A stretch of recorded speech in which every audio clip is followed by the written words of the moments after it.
Hey guys, welcome back to HatCamBass. I have a few fish catch videos I want to show you. This was from the weekend before 4th of July. I was on a really good bite. It was one of those situations where a lot of you know the feeling where you just have the exact right bait, you know the exact time to throw it, and you know basically everything there is to know about how to catch fish at that particular time. I got on a bite like that, and I was catching some real quality at one of my favorite spots. And so I'll show you the fish catches. The biggest was 7.4. I'll show you the bait we caught it on, and also want to touch on a couple points that I think will be helpful to those of you that are still watching our beginner's guide, intermediate guide. Those of you that are still learning and wanting to get better, I have a couple points to make that I think will be really helpful to you as well. So stick around.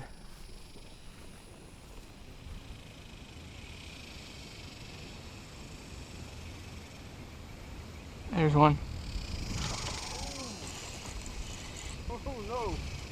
Oh, that's a big one. I can say how to move when you set the hook.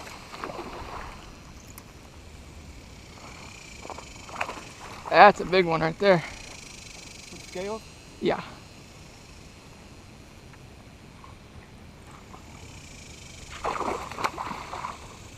Oh man, son. Oh yeah. That's definitely over 6. Oh yeah. That's the one I was looking for. That's the one I'm looking for there. Alright guys, so the bait of choice that was really doing it for me this time was the Zoom Ola Monster worm. This is the 12-inch version. This is a gigantic worm. I have it rigged on a 5/0 hook, Texas rigged. And this is a June bug color, one of my favorite colors. But if you hold one of these worms in your hand, it's just a gigantic worm. And I throw it in places that I know have quality fish, and I'm really trying to single out those bigger fish. It always seems to work.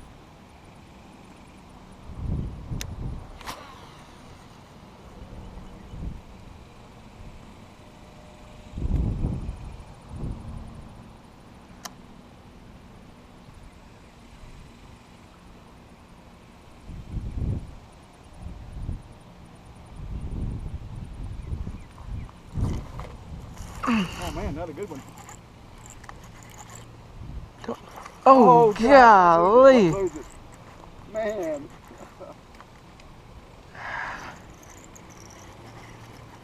Come on.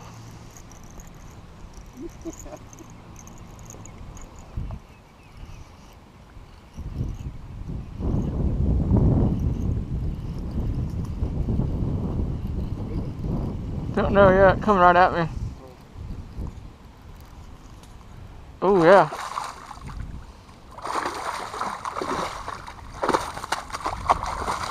There we go. I also want to talk about when we were catching, and that's going to bring me to my points I want to make. So if you notice in the videos, we were catching these in the heat of the day. So we're hitting triple digits now in Texas, and the bite that I got on was right about in the hottest part of the day. So between like 1 and 3. When nobody else is out fishing, we got on this bite with this worm, and that's when we caught all the fish. And it brings me to the point I want to make about, well, 2 things. One, trying not to overcomplicate your fishing, and also time on the water. So the first point would be, of course, everything we talk about in bass fishing is about maximizing our efficiency. We want to have the best chance possible of catching fish. So we learn about when we should be fishing and what we should be throwing, and all those things are great. But really, you don't want to pigeonhole yourself into only throwing certain baits at certain times. You want to kind of try different things. You're going to miss out on a lot of opportunities if you're just going by the textbook bass fishing guide.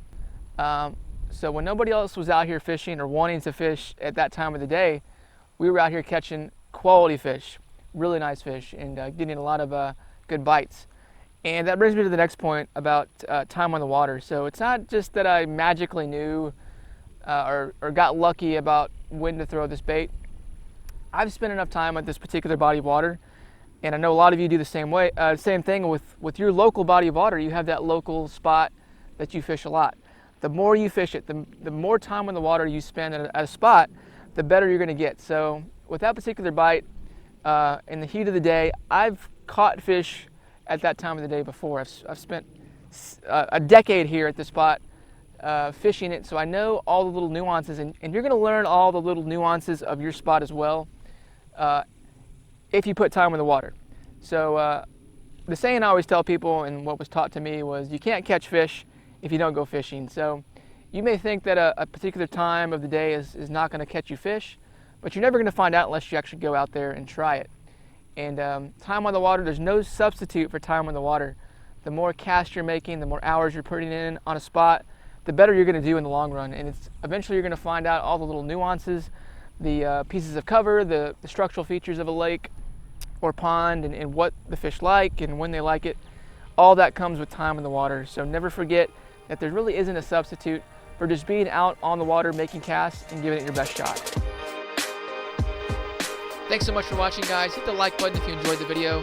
Also be sure to subscribe to HatCamBass if you're interested in 100% bass fishing in Texas, all filmed from the first person perspective.